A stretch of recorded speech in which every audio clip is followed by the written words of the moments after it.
Happy Monday and welcome to the Wolff Den, presented by Winegate Academy. I am Matt Wolff, founder and CEO of Ticket Time Machine. Winegate Academy, some great stuff going on with Mark Moyer and his networking and informational events. I think there's another one tomorrow night, so check out winagainacademy.com. Today, we have Chuck and Steven from the award-winning short, That's Opportunity Knocking. Guys, welcome to the show. Hope you guys had a good weekend. Why don't you tell everybody who you are and kind of a little bit about That's Opportunity Knocking, and then we'll get into, movies and entertainment and everything. Hi, I'm Chuck Pelletier. And I'm Stephen Foster. I wrote and directed the movie That's Opportunity Knocking, and I am actually starring in the movie That's Opportunity Knocking. And Stephen was also very elemental in the promotion of it and the producing of it. So we are excited to be on your show, Matt. Thanks for having us. Yeah, of course. So That's Opportunity Knocking. I watched it. It's very funny, and I mean this in a complimentary way. It's very corny, and I like corny, humor. I watched the movie Thunder Force the other night with Melissa McCarthy and Jason Bateman. And I think that corny comedy. I don't know. Corny is kind of, people use that as a as a negative connotation. But how would you describe your short, and what led you up to actually creating it? Well, the word that we often use is broad comedy, but also I think a word that applies to this is screwball comedy, which is a very specific term. Actually, people use the term screwball comedy to just mean anything. I think kind of corny screwball. I think that they sort of throw those together. Actually, screwball comedy is a genre from the 1930s and 1940s. Actually, I guess the 1930s, 1940s, Depression era.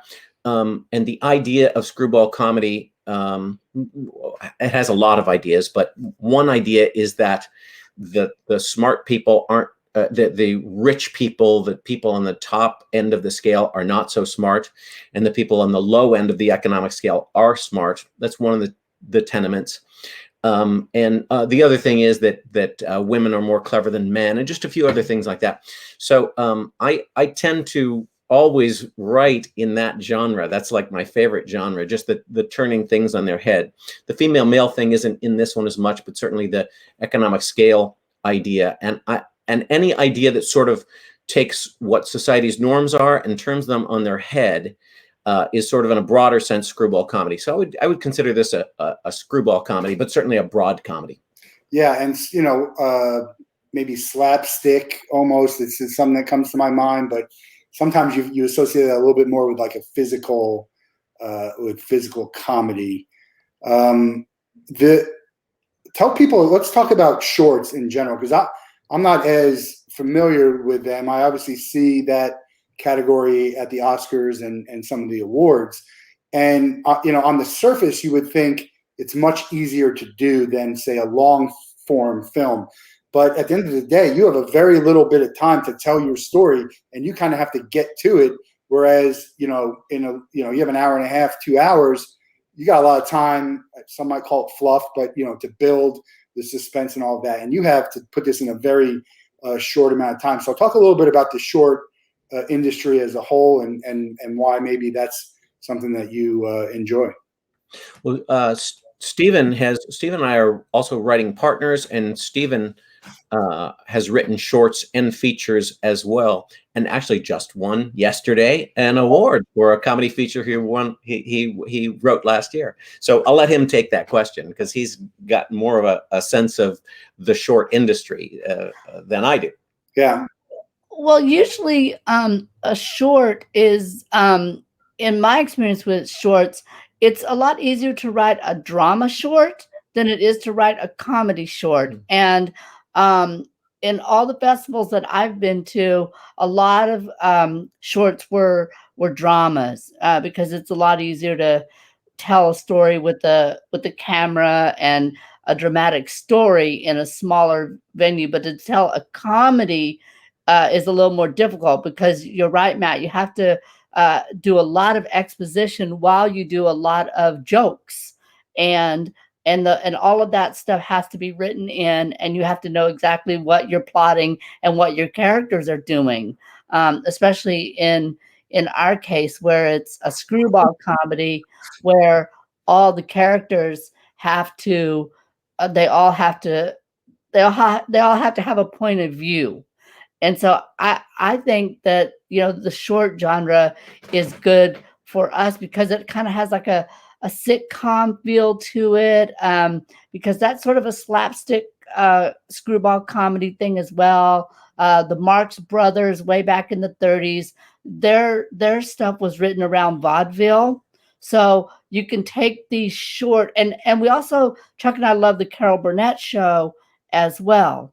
So what we tried to do is try to take all of our passions, all things that we loved and the characters that we loved, and distill them into a 22-minute sort of bubble or package that showed Chuck's writing and directing and mine and the cast acting. So that was sort of the nucleus around our short.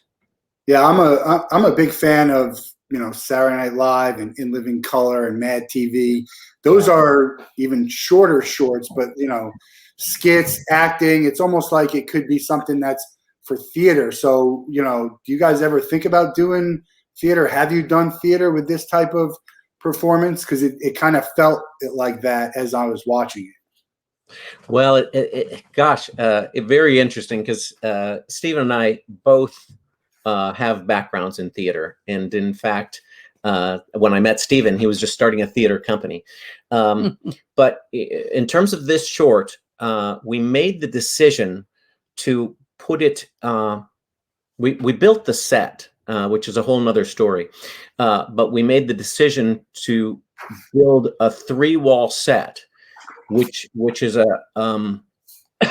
something they do a lot in sitcoms, but also something that was done a lot. Stephen mentioned the Marx Brothers.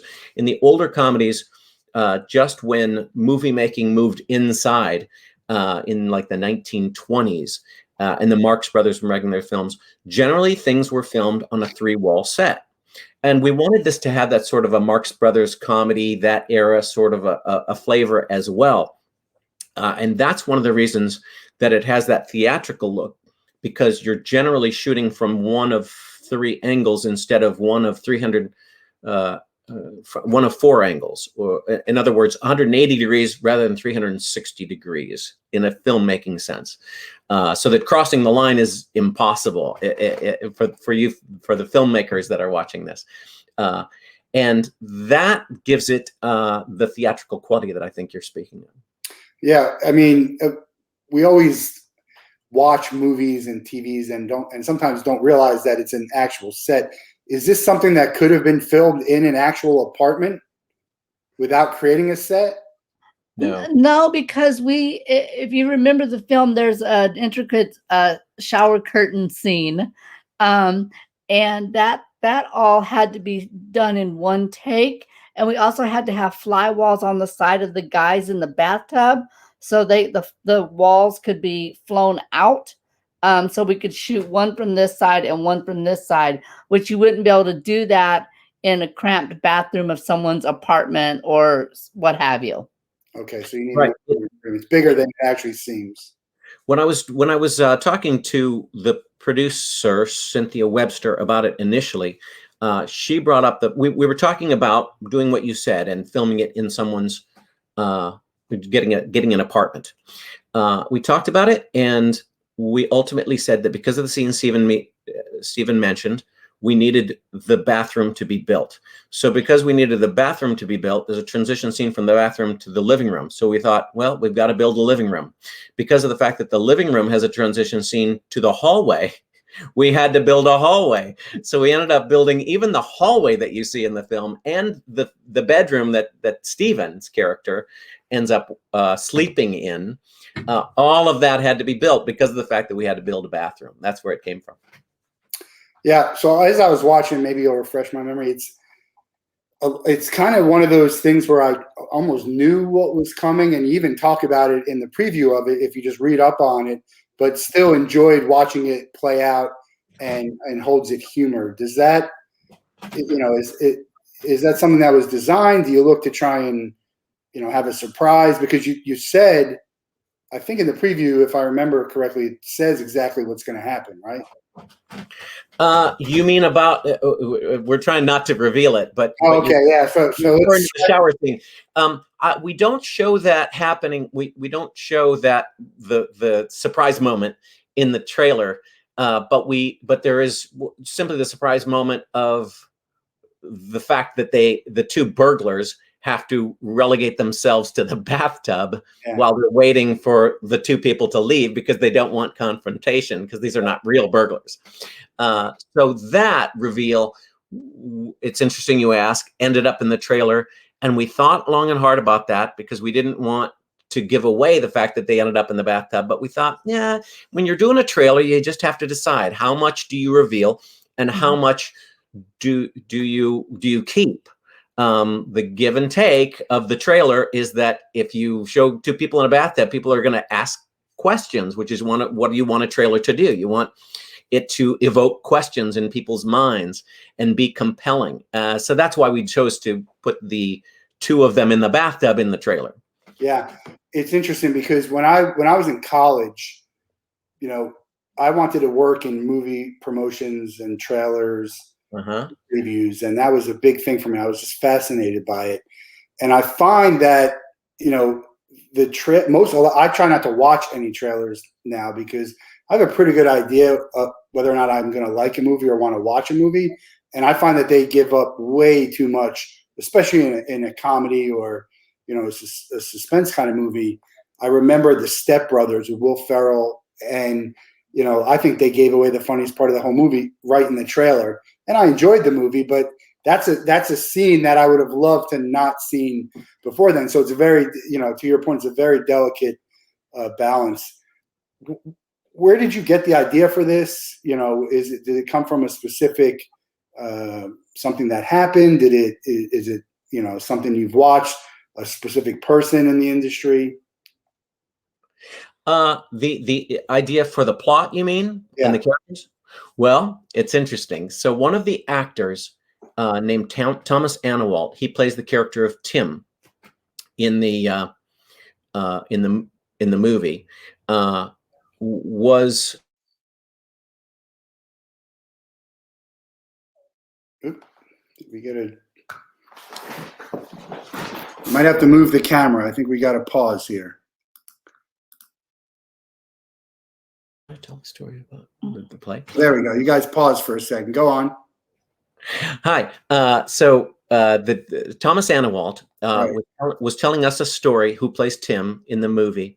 Was telling us a story about his apartment being robbed in New York City, and I said, Thomas, I would like to write that into a script. If I write that into a script and you play yourself, would you be in it? Would you let me write and you be in it? And he said, that sounds great. And I think he said it would make a great horror movie or drama. And I said, no, I see it as a comedy. So it was actually based on a true story. And it came about because to go back to your original question, Matt, is we had all done a small play. Everyone in the cast. Everyone in the cast had done a small play, including Thomas. Thomas directed the play.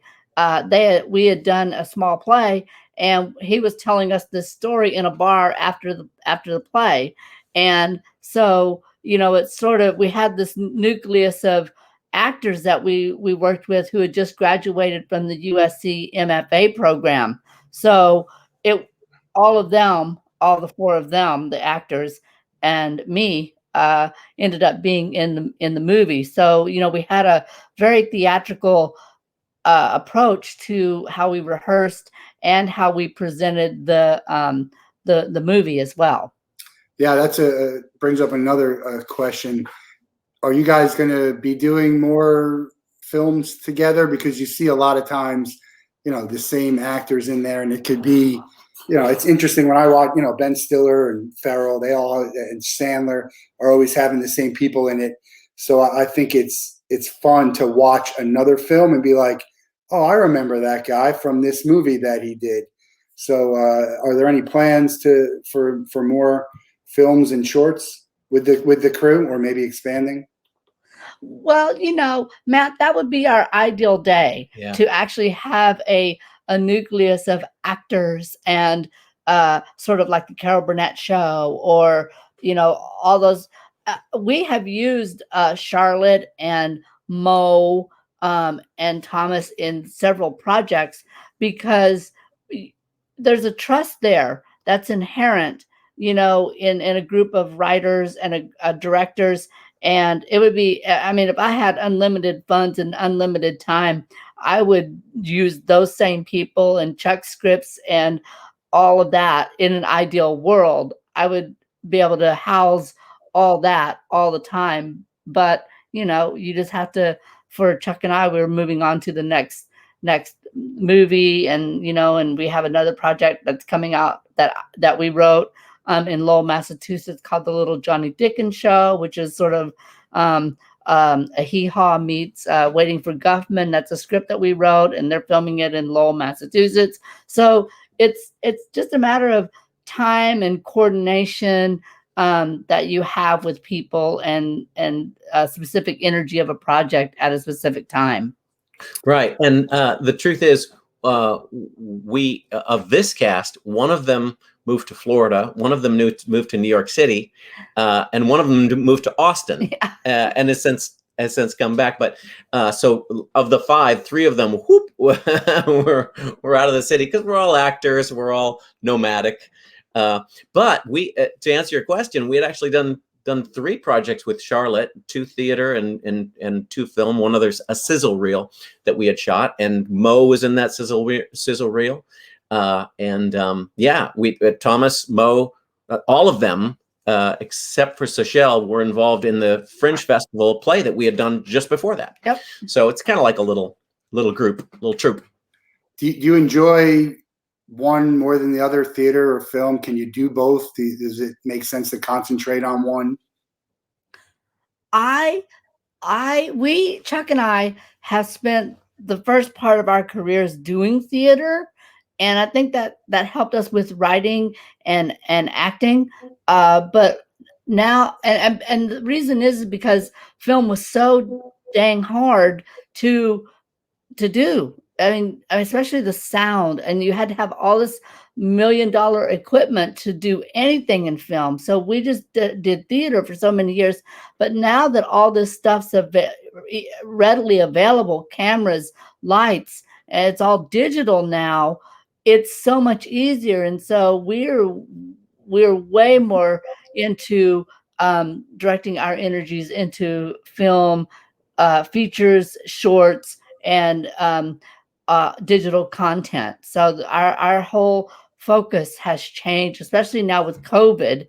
It's all become online. So, I mean, I don't think people even want physical stuff anymore. And we live in LA, so traveling anywhere in LA is very, very difficult. And getting people to come to theater is so challenging. So we are now, I'll just speak for myself, is we or I much prefer things that are TV and film and digital oriented.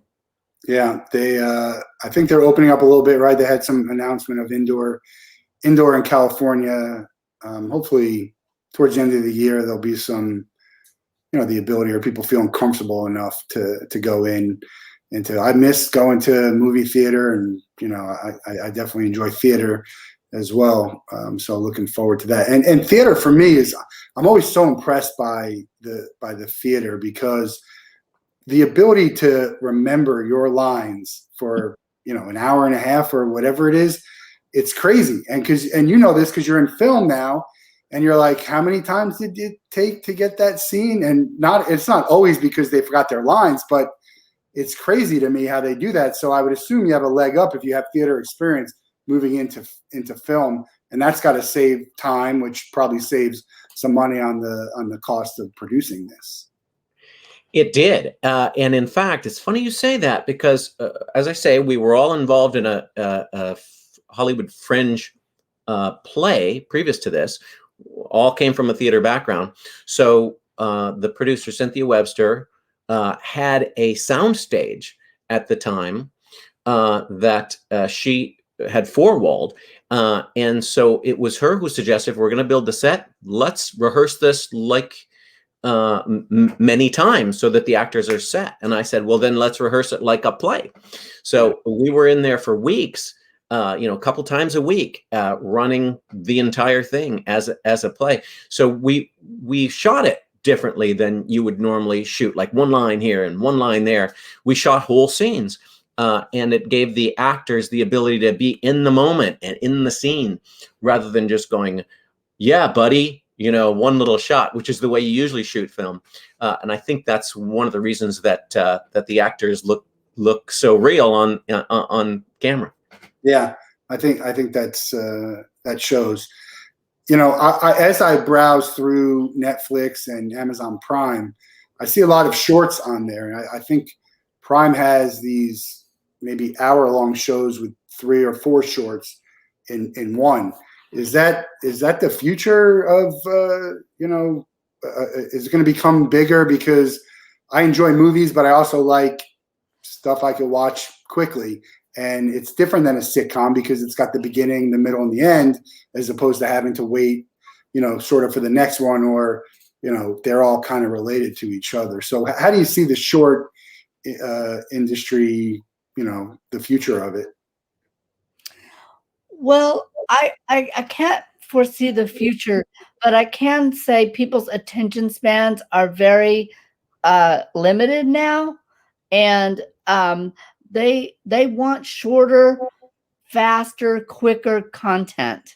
And with the streaming, people love to binge as well. So I think I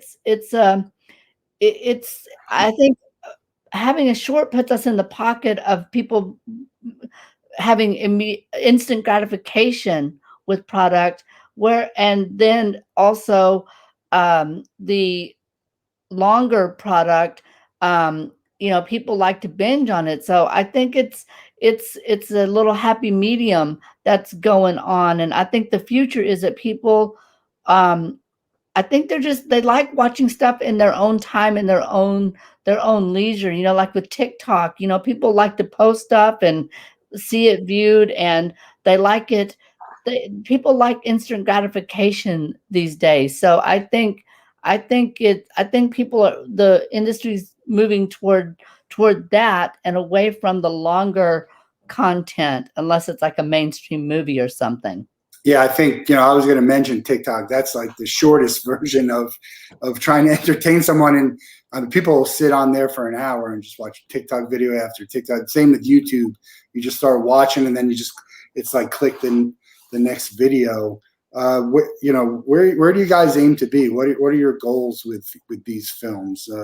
What's the, obviously you guys have achieved some success with awards, and but what's the end goal? Where, how high are you looking to go? Because not everyone's looking to be, the next Steven Spielberg or George Clooney, or whoever at the top of the profession, and maybe that is what you're looking for.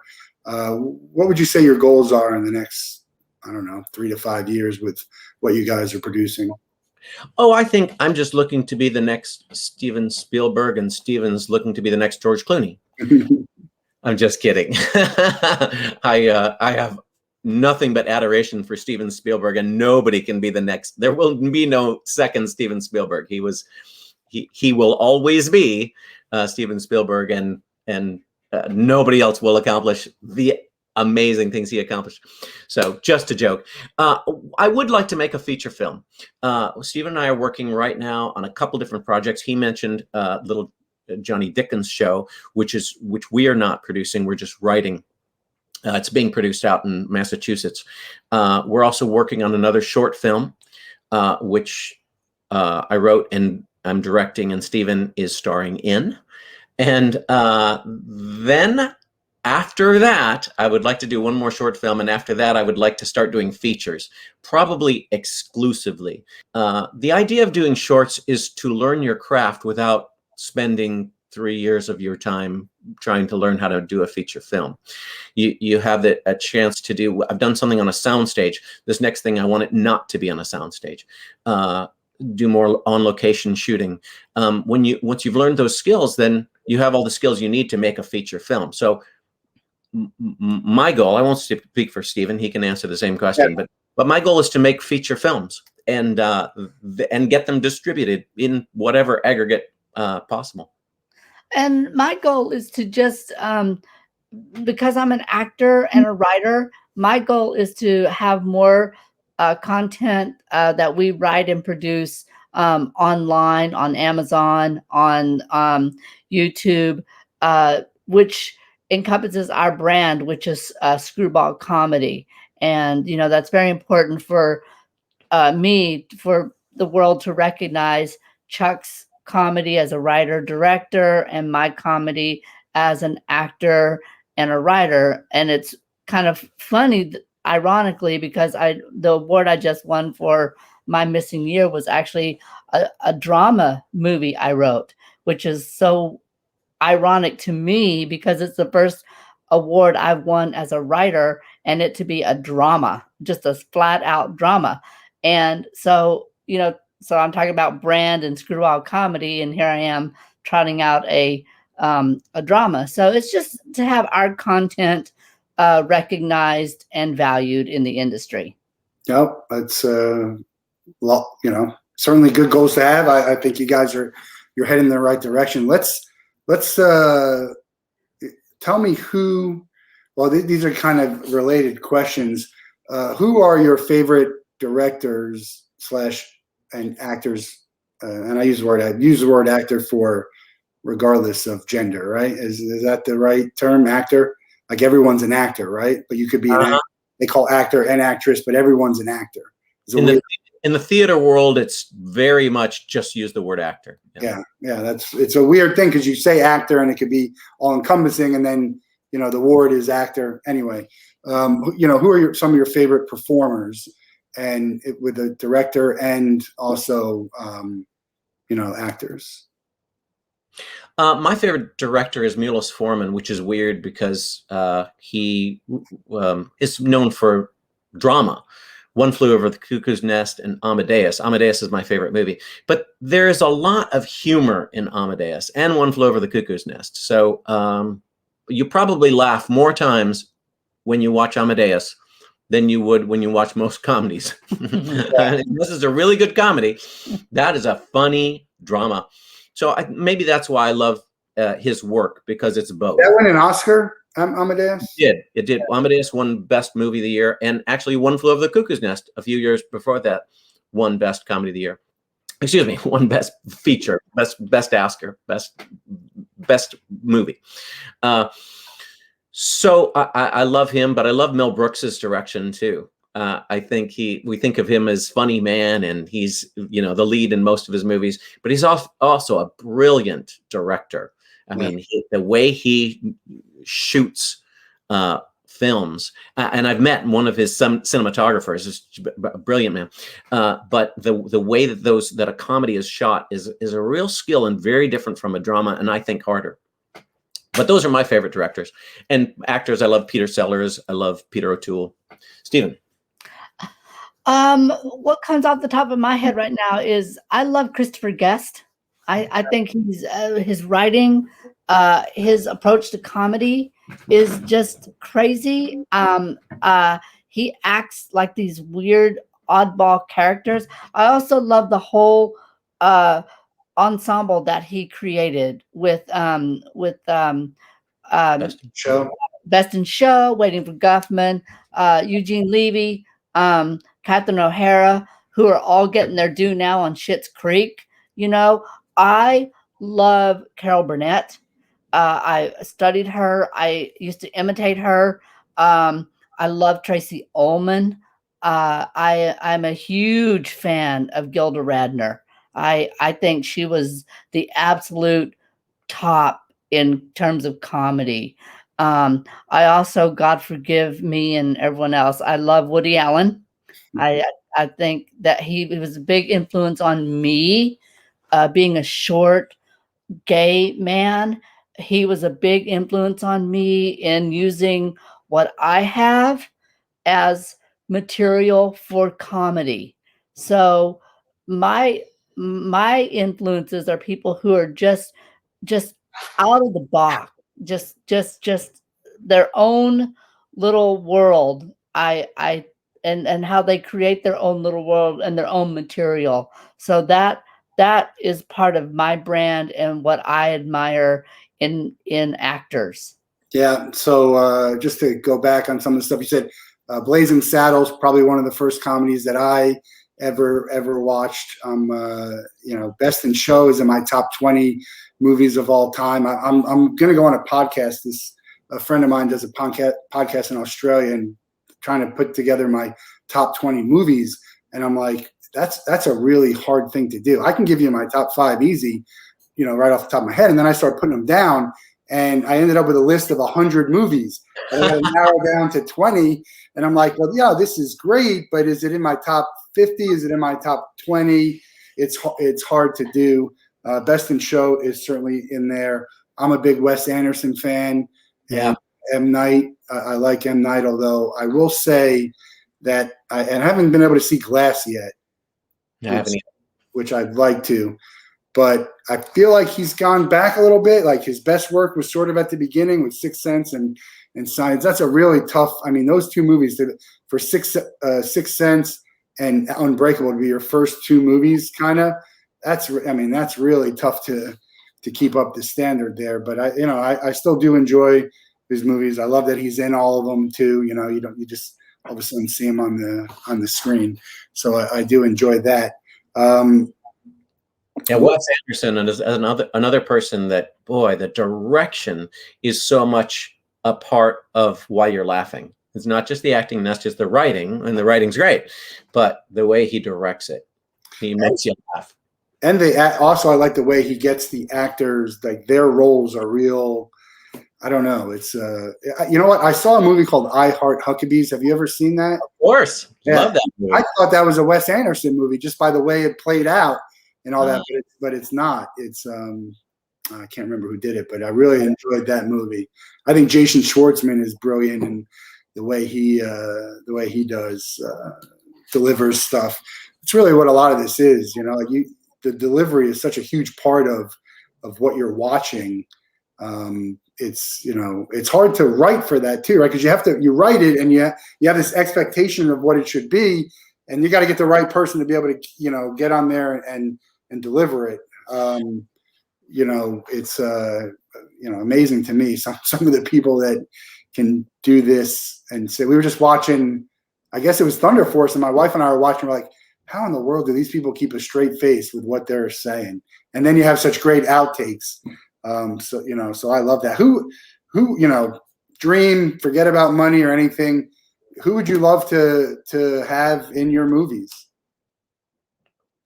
Give a couple people that you say would be like, these people would be great for our movies. We'd love to have them. Let's put it out in the world.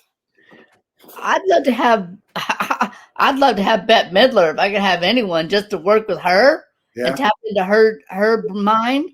I think she'd be great. I also think Tracy Ullman. I'd love to have Tracy Ullman in anything I did.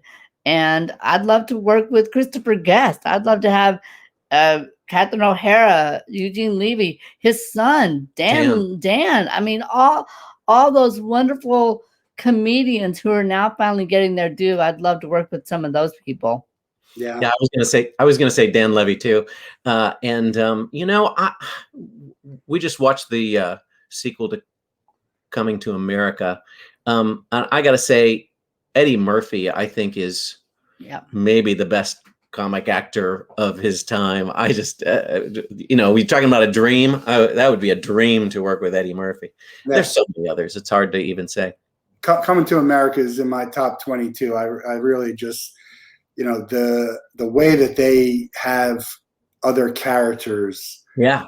He could play all those characters and you're just like, you didn't even know it until afterwards you're like, he played all those people, not like the Clumps. The Clumps, that was another one, Nutty Professor.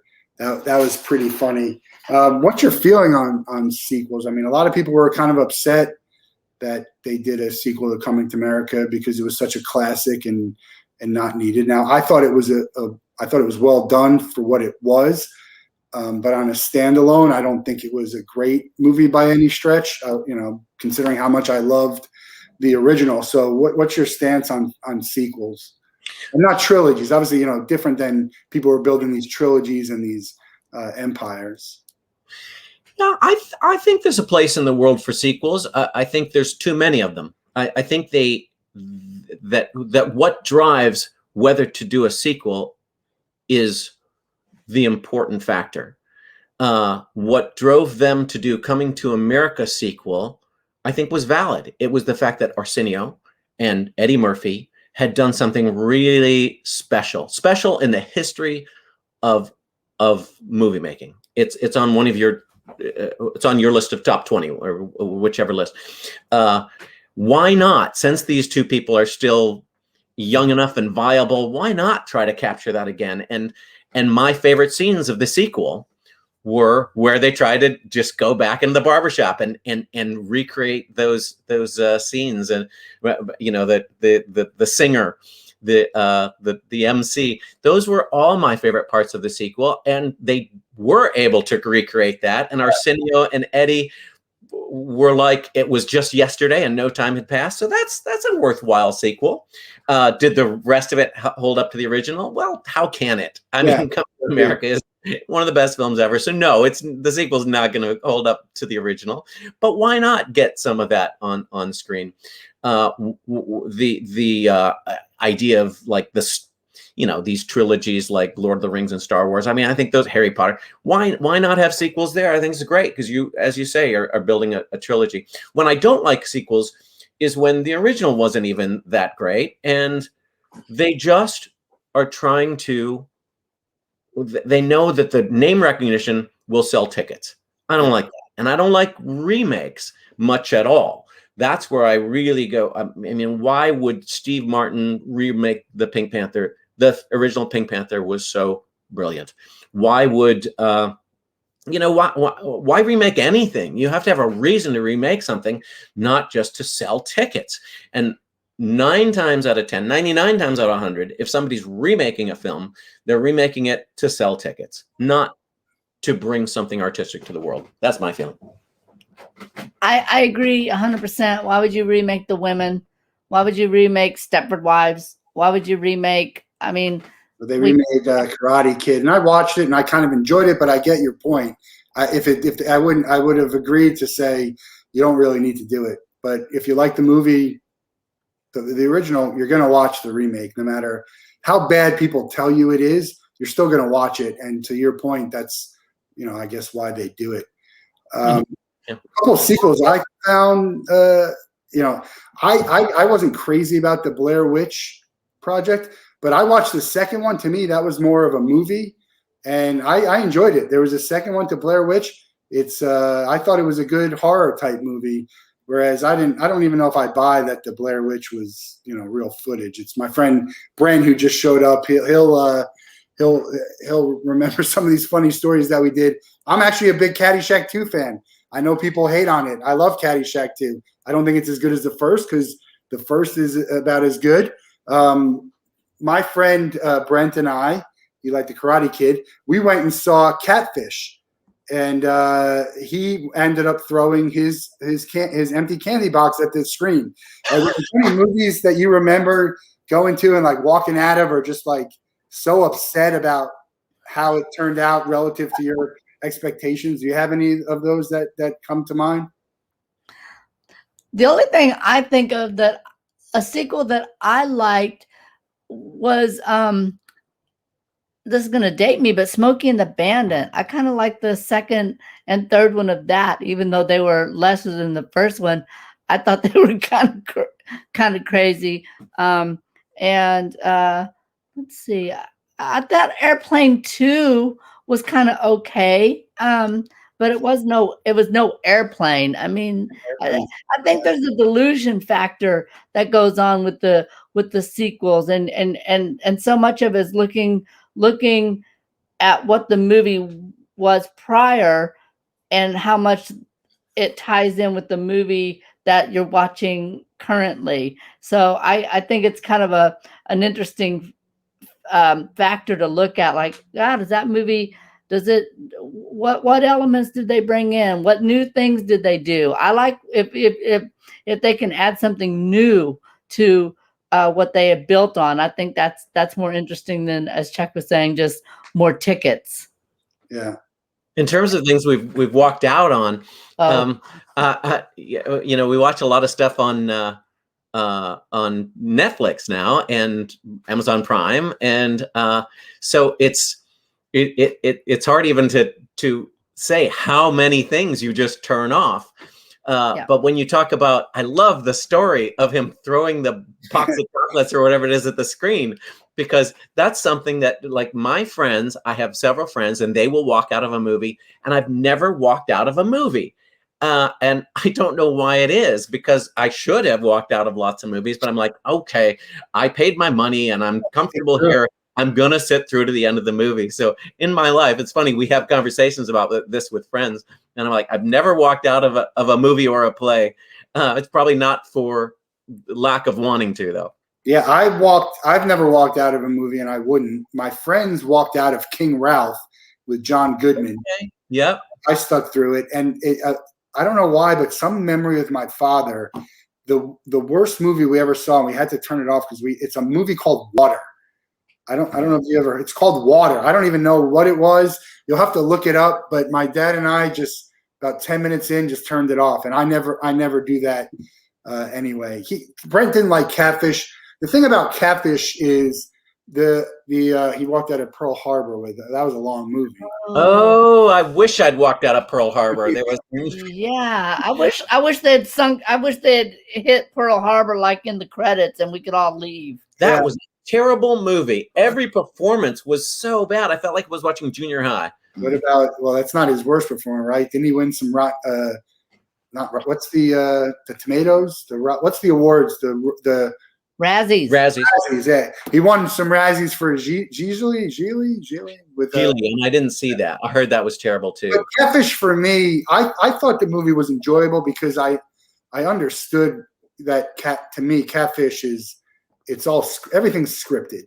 Okay, even on the MTV, they're all scripted. I don't know how real any of it is. So for me, the movie, it was a little disappointing, but I still found entertainment. I still found entertainment in it. Do you guys? Pestilence is another movie I have on DVD, and I still haven't made it through. I've tried about 7 times because I try to watch every movie that won the best Oscar, and I just can't get through that film. Yeah, if I had a box of chocolates, I would have thrown it at do I have the name right? I'm gonna ask Brent if he's still listening, if he remembers what candy he had that he threw. Which candy that he had. Movies are so, it's the same with movies, music, very subjective. What you like, I might like, might not like. You might think it's great. Obviously, there's technical aspects of it, which you guys probably have a very good handle upon acting and directing and writing. But does the experience you have in the industry, does that change the way you watch something? Do you sometimes feel like I wish I could kind of step out of who I am with the knowledge I have of this and kind of just enjoy it as a layman?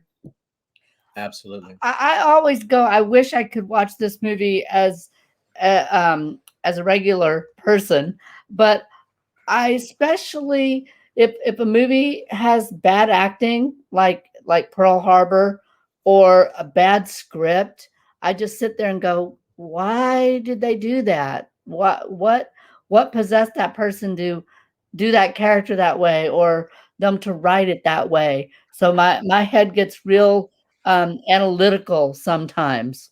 But I like it when I can just be a spectator and watch a movie and just be drawn into it from the opening credits until the end. That's I love that because it takes me out of my world. When I don't think about the acting or the writing, I know that they've done something right because they kind of hooked me like a fish. We have a rule when we watch films together that Stephen can't say anything about the set or the environment. Like a lot of times he used to say, "Oh, that's a soundstage," or sometimes that's a soundstage, and I've been on that street on the Warner Brothers backlot. You know, because he's worked. We've both, you know, been on the backlots. Oh, I know that street. So you can't say that when the rule is you can say it after the film, but you can't say it in the middle of the film because I'll lose it. You know, I'm in 1930s Brooklyn, and he takes me out of it, and all of a sudden I'm on the Warner Brothers backlot. I'm like, so that's against the rules to say that during a film. I think Brent's talking about Cool Runnings with John Candy, but I'm not sure. Famous movies with the sled. Oh, Citizen Kane. Citizen Kane. Orson Welles directed. Incredibly boring. He didn't like it. That was an Oscar winner too. Brent's not the best. It didn't win the Oscar. Citizen Kane. Was it did it? No, you're right. No, maybe it did. No, I didn't. I don't think No, it it won didn't. Best Picture. I think it won Best Screenplay. That's right.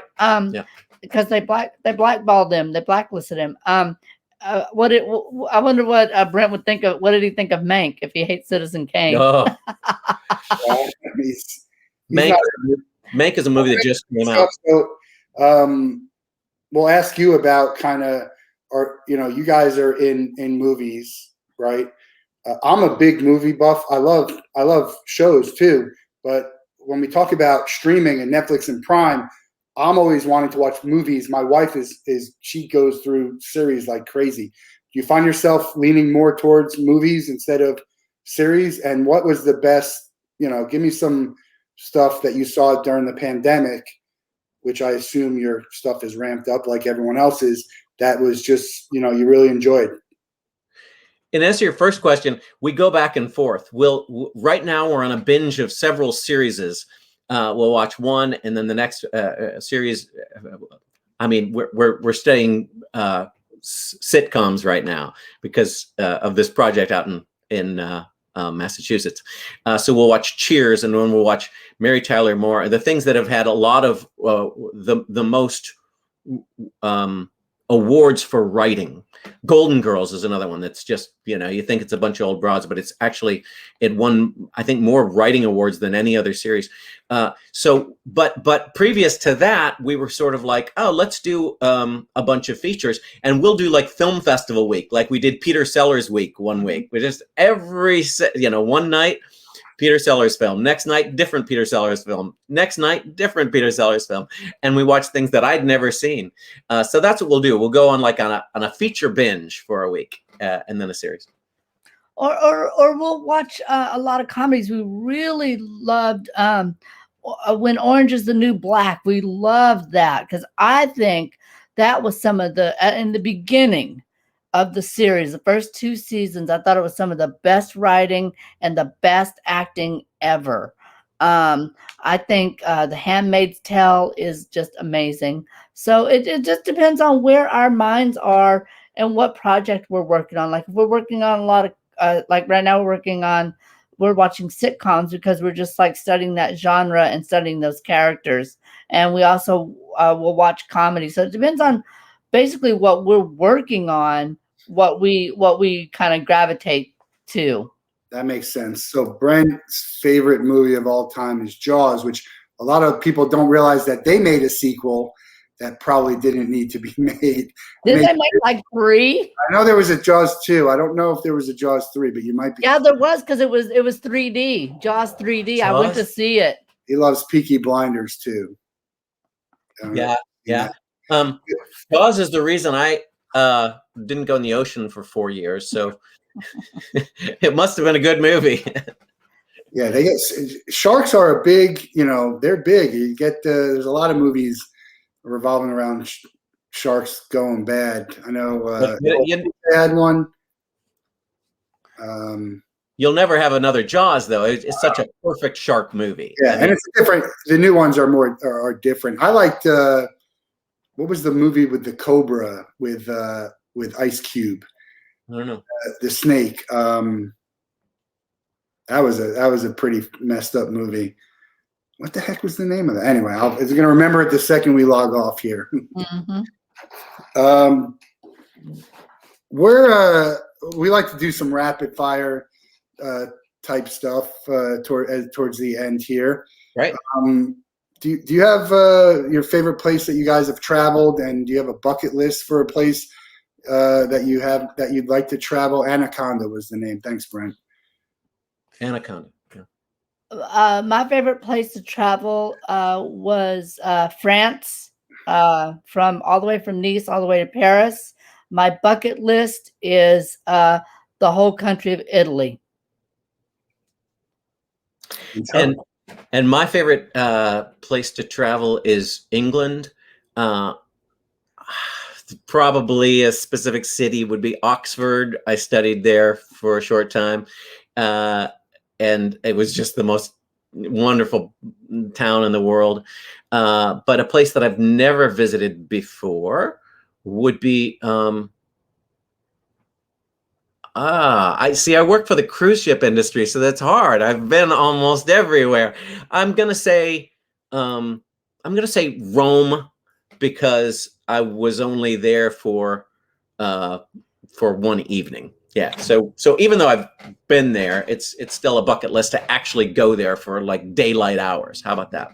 Yeah, my sister's a big traveler internationally, and probably have her on an episode and just talk about traveling, because we've done a little bit of traveling together. She loves to go to the French Open, and she obviously missed last year, and she's going to miss this year, but hopefully she'll get back. Her and I went to Ireland, which was spectacular. I can't recommend that enough. And Munich is some of my favorites. I'd love to get to Greece, which I've never been. Haven't been to Israel yet. It's on my bucket list, and would love to get back to Japan and China. I find, I've been back to Munich 3 times, I think, just by circumstance.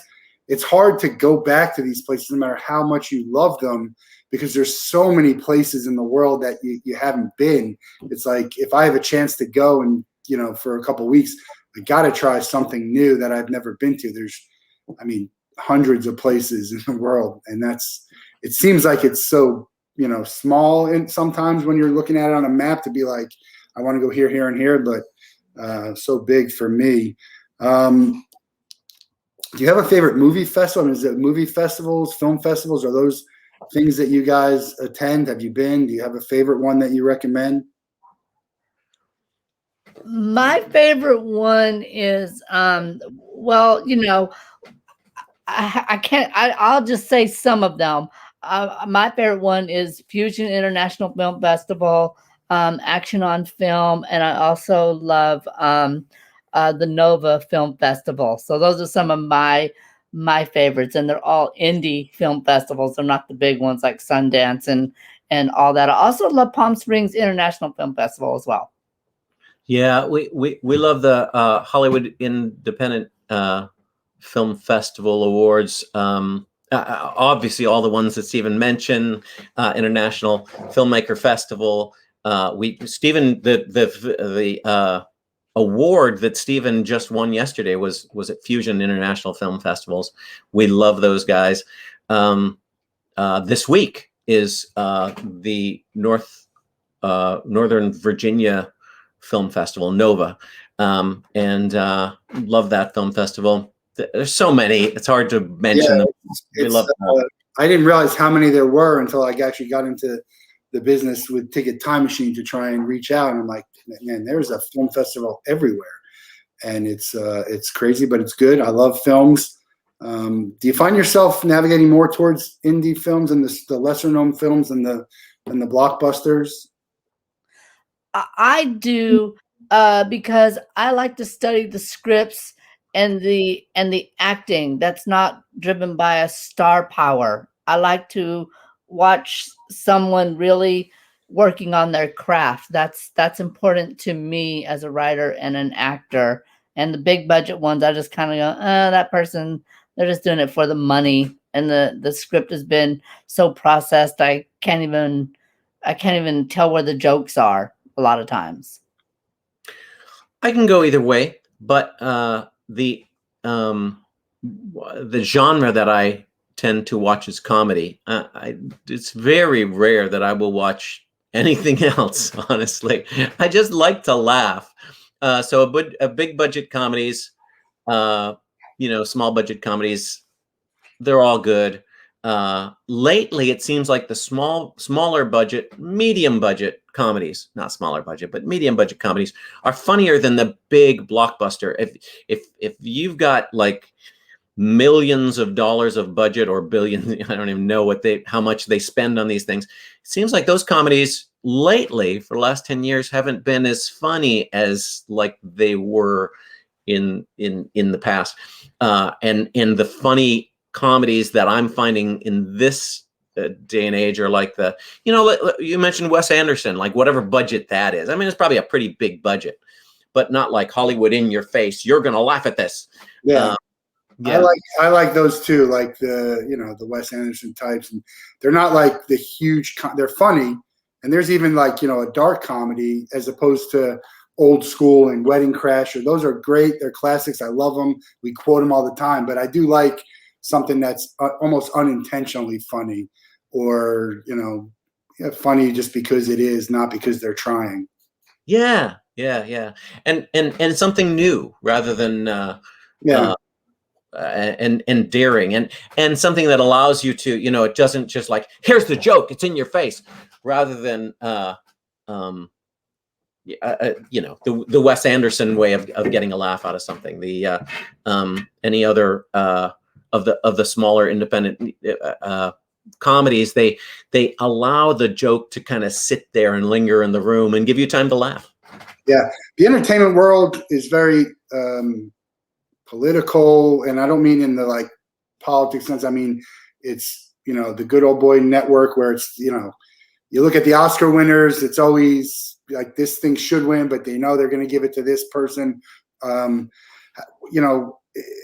it changed at all? Is it ever going to be a little bit easier for the little guy to to kind of break through and get noticed, like a new voice? Do you have hope for that, or is that just the way it's always going to be? I think that that's changing. I think that they're letting more people in now, but it's always been that club. And it's like the capitalistic America, or corporate America. There's still that club that's up there, and you kind of got to make your way in that club. And so I think it is changing, but I think it's very slow. And I think a lot more people who need to make their own movies are still playing in that club.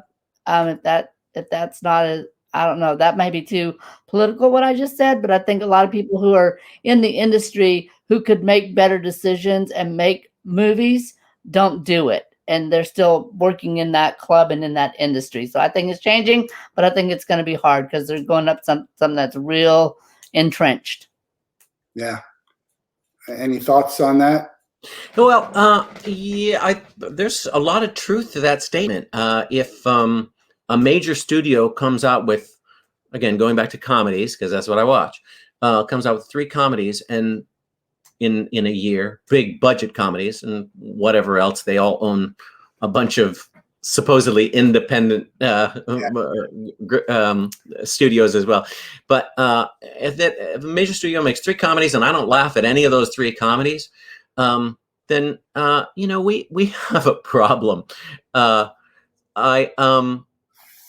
do think that the fact that these aggregates, like Netflix, Amazon Prime, Hulu, Apple TV, and then you go on and on and on, and the number of aggregates is going to grow. There are so many wannabes. Everybody wants to be Netflix, and there's so many wannabes that are trying to get a piece of the puzzle that I think it's going to splinter the industry in a wonderful way and divide power amongst more players.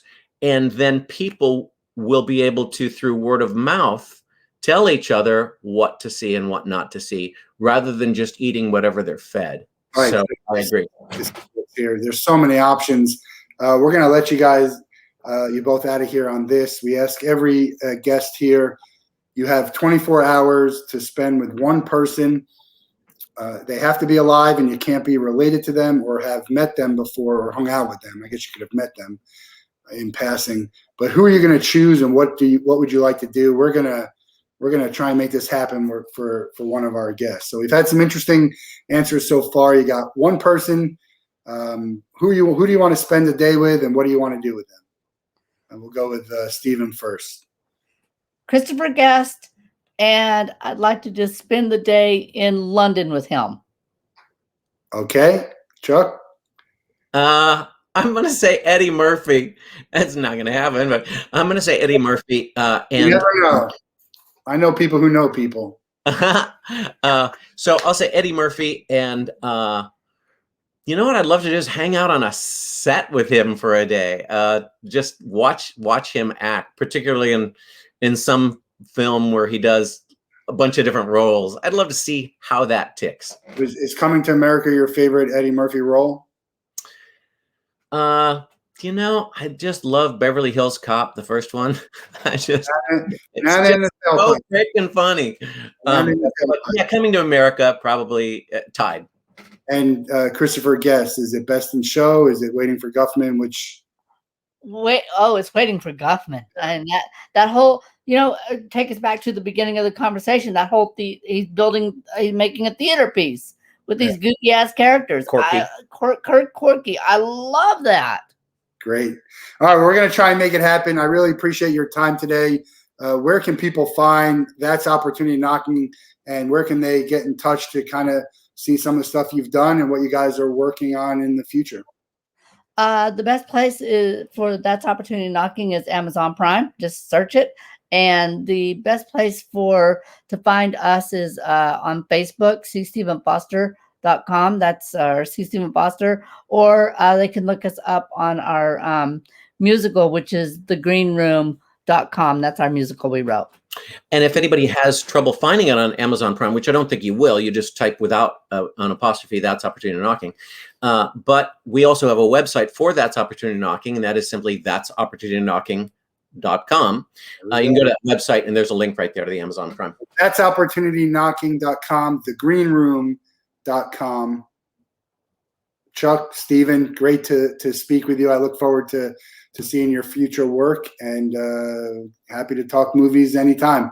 Have a great day, everyone. We got some great guests this week on the Wolff Den, and we'll see you soon. Thanks for having us. Thank you for having us in the den.